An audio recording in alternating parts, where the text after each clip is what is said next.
As challenges. As it stands right now, we will be on pace to play four of the top five teams in the country. But that's what you get when you play in this conference. You want opportunities to see where you stack and go compete against the best. Like nobody's complaining about playing good teams and elite teams. Like if the goal is to be an elite program, like that's how you get there. Is you got to learn the lessons, and you get to see firsthand, what it takes, what's required, in order to be in the elite status.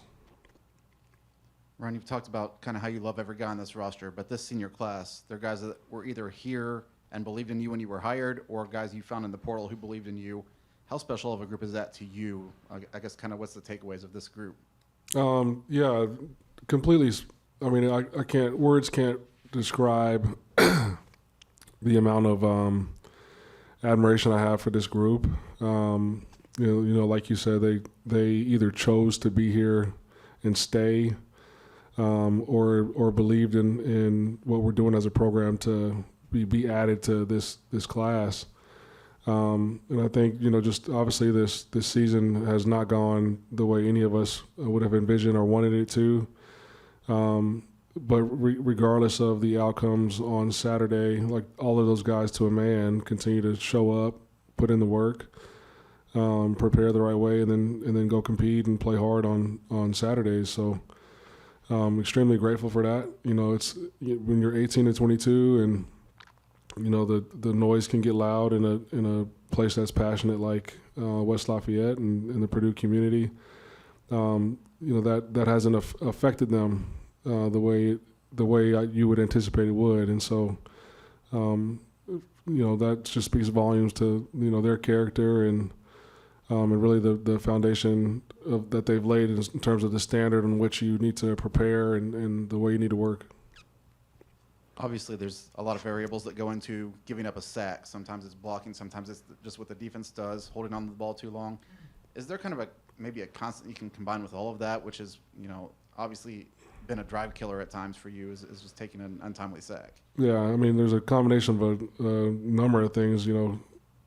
One, you're playing against an elite defense, and you might lose a one-on-one matchup.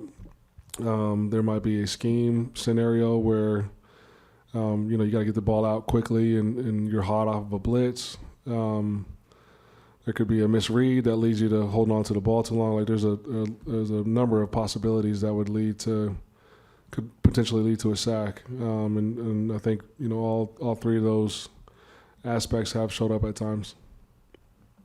Just by extension of that, how would you evaluate Hudson's performance on Saturday, and maybe especially in some of those, like getting rid of the ball in a timely way? There were. I'm sure there's a couple throws that he would like back, and a couple reads he would like back. And again, like that's you also have to look at it as like that is an elite defense, and that has posed a lot of people problems. The number 4 team in the country didn't get in the end zone either against them.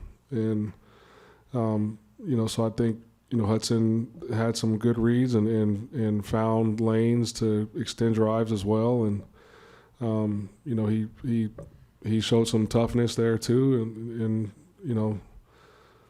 so like that, like I said, there are plays that he would want back, and there are plays that he made to keep drives going. Obviously, you're coming up to in the last 3 games of your second year. What are maybe the most important thing you think you've learned from these first 2 seasons as you're looking forward to how that could make the team better in year 3? The most important things I've learned, man, there's a lot, I've learned, right? We could be sitting up here all day talking about it. I think I've learned the importance of remaining poised and consistent, to keep the locker room galvanized. I've learned about the importance of having strong leadership on both sides of the ball in terms of the coaches and staffs that put together plans.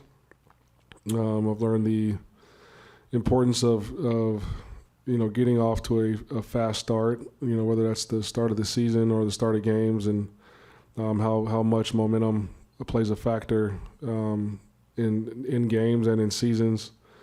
When you're dealing, like I said, when you're dealing with 18 to 22-year-olds, but there's a long list of things that I've learned.